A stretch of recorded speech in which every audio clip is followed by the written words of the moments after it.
good evening. It's my pleasure to extend a warm welcome to you all in joining our second Isle of Man Government Conference, and in doing so, set the scene for what to expect and what we hope you and we in government might draw from policy presentation and public participation in this way. In putting this conference agenda together, part of the intention is to keep the big issues in clear public focus. The big issues not only of the day, but likely of the decade at least. That's because political responsibility in government means a duty to look long-term and keep momentum for the key issues firmly on the agenda with adequate pressure for progress.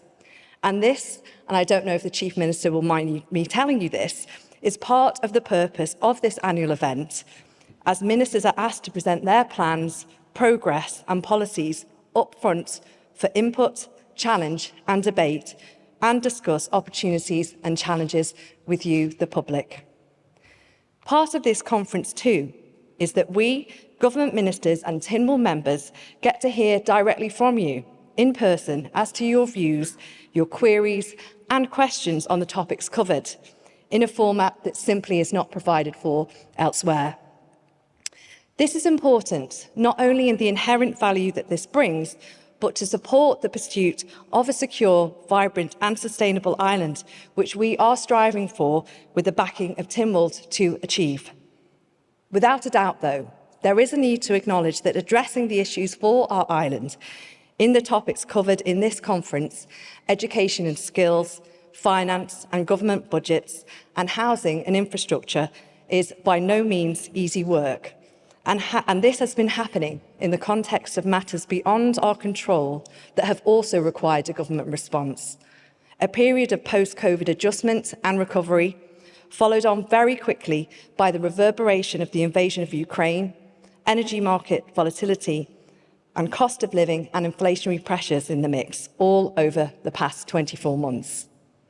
Planning for and delivering on the heart of the issues which matter most to people requires tenacity too, especially when alongside the external pressures, we have faced up to the fact that the public service has needed attention in terms of culture, structure and accountability, and also that the way large infrastructure capital projects have been handled in the past simply will not pass muster in the future.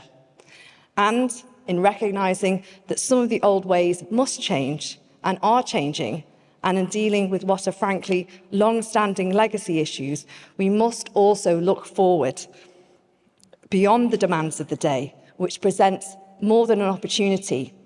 Rather, it's a necessity and an urgency to do things differently, think differently, and improve things for the public in looking to the future.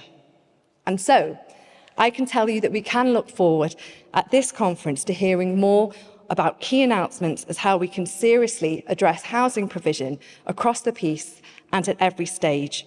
A scheme under the Built Environment programme will also have new announcements for us about the Island Infrastructure Scheme, and this whole process was set in progress as an initiative very early on in this administration in 2022. And I can assure you that the political intent and direction in meeting the public demand as we approach the third year of this administration, and with a number of new senior appointments made in the public service, our attention is firmly on delivery. And so, to the event in hand. The busy agenda of our conference takes place throughout the Villa Marina, not only in the Royal Hall, and it includes policy presentations, Q&A panels and sessions with subject expert speakers. Over the course of this evening, discussions will revolve around education and skills here in the Royal Hall, the development of high-level planning policies in the update to the strategic plan in the Promenade Suite, and Q&A sessions with the Chief Minister, Treasury Minister, Health and Social Care Minister in the cinema. Good luck all. As the Education Minister cannot unfortunately join us this evening, we are grateful that she's arranged for Mr Paul Crane MLC and political member for the Department of Education, but also former teacher, senior examiner and well known as a research and data lover, to give us the presentation on policies and progress for children's education this evening. Thank you, Mr Crane. Tomorrow, our focus is on finance and government budgets, an economic strategy update and housing and infrastructure in the Royal Hall, with a full agenda of sessions covering energy efficiency schemes, renewable energy updates, a session on improving integrated healthcare, further ministerial Q&As and business workshops. Interwoven with the political presentations and Q&As, we will hear from external speakers on topics specific to our island. We will hear about the ingredients for success for big infrastructure projects in small jurisdictions. We'll get a progress update on the regeneration of brownfield sites on the island in a presentation titled Breathing New Life into Old Ground. And I am excited to be able to tell you that we will also hear more about the benefits of a new model for housing on the Isle of Man to meet needs at every stage. It's fantastic too that we're able to be joined by keynote speakers. Jonathan Young, CEO of Griffin, to talk to us about international perspectives on fiscal resilience, and Sue Bridge, President of the Royal Town Planning Institute, to talk about how planning can support placemaking, alongside panellists who bring diverse and challenging perspectives to the table. These individuals are not only experts in their fields, but they are also passionate advocates for a prosperous Isle of Man, as I know many of you will be here tonight. We hope that you will take the chance to ask questions and indeed put alternative views to shape and inform policies in open, candid and sincere conversations about our island that we in government can reflect on.